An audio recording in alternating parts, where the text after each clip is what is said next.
In today's video, we're going to be taking a look at the upcoming pattern, and I am quite excited about it. We did upload a late night special last night that you may or may not have seen, but we talked about the possibility for cold returning to the east for the most part at the end of December into the beginning of January. Kind of perfect timing for the east, by the way. That's historically a really good time frame for snowfall, the first to second week of January. And storms moving along it, perhaps, especially southern sliders and nor'easters, which tend to be pretty big snow producers in the east. So things are looking a little optimistic. I don't want anybody to get too excited, but we will be going over all of these things and kind of just talking about all the possibilities. Now, first off, I want to just take a look at this really strong storm that we had overnight. If you're anywhere in the east, obviously you felt very strong impacts. And this is basically from 6 a.m. until 10:53 a.m. when I'm recording this. I'm probably going to upload this a little bit later in the afternoon, but we can see that there has been heavy precipitation battering these areas, especially actually as we move a little closer in. I want to pinpoint a couple of areas here.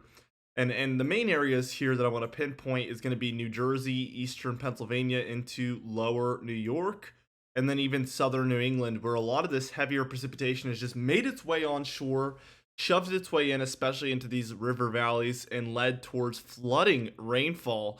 The Delmarva up through New Jersey into eastern Pennsylvania and even into eastern New York, and then basically Connecticut and Rhode Island into Massachusetts, Vermont, and New Hampshire. Although, I mean, we're starting to see a lot here for Maine as well moving onshore, as you can see. Not quite as dark yellow and orange, but we certainly have some of that darker green and yellow activity indicating more steady, heavy rainfall. Let's go ahead and move into the modeled guidance. Now, here we are taking a look at the upcoming pattern. We can see this is going to be by this afternoon, and we still have very heavy precipitation again in the northeast corner of the nation that will come to an end. We have snowfall on the back end actually moving in just like this. It's mostly in the form of snow showers moving in with this pretty deep cold that we're going to see for quite a little while. We're going to see this last until about Wednesday afternoon and then come to a pretty clean end. After this, we're left with this much more flat zonal jet stream that we've been talking about. So a lot warmer across the nation compared to normal. By Thursday, we do have some pretty interesting southern jet stream activity here. So your northern jet is something like this, and then your southern jet is really marching through the southwest into the south central into a lot of the plains in the Midwest. As we move on towards Friday afternoon, we can see that this continues. Again, probably about two storm systems moving along this. We do have a storm system trying to move in through the northwest along that northern jet, but there is really no connection in the southern and northern jet yet by that point. I want to keep going though, because we do get a pretty major conjunction, I would call it, of these storms. So we have the southern jet moving in, this northern jet moving in, and they kind of combine in this area here to create a pretty massive storm out west. We're already seeing snowfall by this point on Saturday morning, December 23rd for Washington, Oregon, Idaho, and Montana. As we keep going though, towards that afternoon, we can see everything kind of coming together. We see the Rocky Mountains dealing with plentiful amounts of snowfall throughout Montana, Idaho, Utah, Colorado, Wyoming, Arizona, and New Mexico there. I want to keep going because we do start to see an organized low develop. It's not the strongest in the world, and it really is popping in and out of being an L on this screen because it's so weak, but we see it in here at about 1,008 millibars here. And we see snowfall on the very western end of things for areas like New Mexico, Colorado, Kansas, Nebraska, Wyoming, South Dakota, and even North Dakota there. We do see pretty substantial heavy snowfall as well, so this is a pretty interesting system. Everything continues to slide eastward, and now we see 1,003 over northern Missouri, Minnesota, South Dakota, Nebraska, down through Oklahoma, Kansas, Iowa, and even into Texas there, seeing some pretty heavy snowfall along that boundary. This eventually moves up into the upper Midwest, where we're seeing states like Missouri, Iowa, Minnesota take really the brunt of it, and then we get a secondary low developing as a nor'easter offshore of the east. I want to rewind a little bit here because this kind of gives way to this southern jet taking aim at the east again, where we get this nor'easter pattern. So just watch the next couple of frames here. We start to really get some precipitation lined up, And look at that. Now we're seeing clearly this jet stream of precipitation is doing something like this. So I'm going to show you the arrow. It's going in about this direction. Your northern jet is doing a pretty interesting inversion there, and doing something like this. So very interesting pattern that we find ourselves in. Some pretty deep cold in the central states, and this could be moving eastward. But the European model ends right there, where we have a nor'easter developing offshore of southern New England. Now, your ensemble model. Let's go over this European ensemble model. Obviously, the blues is where the cold air is. The red is where the warmer ridge air is. And then your precipitation is where you're seeing the colors on screen. The problem is we don't have precipitation typing here, so we have to kind of interpret it. But we see that we're stuck kind of in this warmer pattern. I mean, we have a smaller trough in the northwest, ridge in the central, and a smaller trough in the east here. But overall, this is nothing substantial in the way of cold.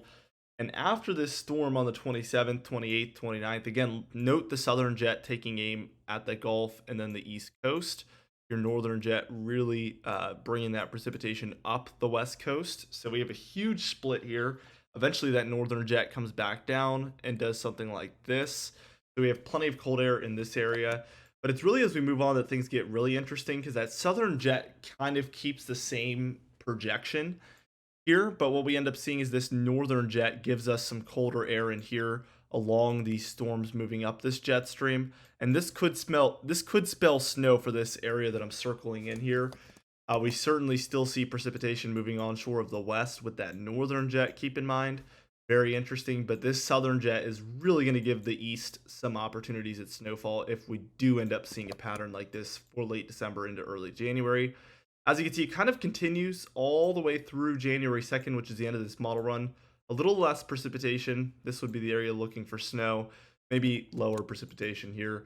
But I mean, even by about the 30th here, we still see quite a bit of storminess in these blue areas. So this would be an area to watch for some southern sliders. Southern sliders are going to more slide straight off the coast, bring these southern areas potentially some wintry activity, at least rainfall, but potentially wintry activity, especially when this northern jet is dipping down like that. And we see this kind of continuously actually for a few days there. So pretty interesting pattern. Let's go over the total precipitation real quickly, and we can see a couple of areas of activity along the west for one thing, the central states with this upcoming storm, and then the east coast, not only with the current storm, but also in the very late pattern, we start to see these nor'easters take place. Total snowfall here, we're obviously not seeing much in the way of activity in the east. All of this is coming over the next 24 hours or so with these snow showers. And then we get pretty continuous battering storms into the northwest and the southwest, like I said, and eventually they're going to combine here over the central states, just like this, and then create one single low that moves through the upper Midwest. And that's what's bringing all of this snowfall that's kind of curving through here.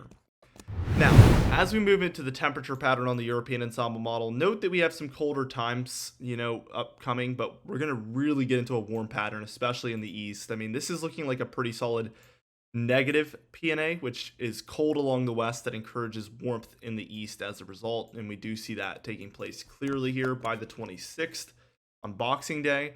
But what we see slowly take place is a transition. And it all starts with these warmer temperatures along the west, indicating a positive PNA. And this encourages the cold to move eastward. This is the 29th into the 30th. But look at all this cold air here, especially in the southeast. As we have these storms moving along this area, this could be just sufficient enough for some pretty far southern snowfall if things take place like this, which again with model runs is definitely up for debate. But we can see all the way by January 2nd we still have cold along this southeast corridor, even up into the northeast, and certainly any storms moving along this would have the potential to create snowfall. So keep that in mind. I just wanted to talk about this upcoming way more wintry pattern than we're talking about today, and it is exciting. It is definitely something to look into. It's a prospect for potential snowfall, and I would be very, very glad if things turned around. So let's hope for this. We're going to be uploading every single day like we always do, and we will keep you guys up to date with all of these things. So be sure to subscribe, hit the bell icon, like the video if you did enjoy it, leave a comment down below, and I'll see you guys in the next video.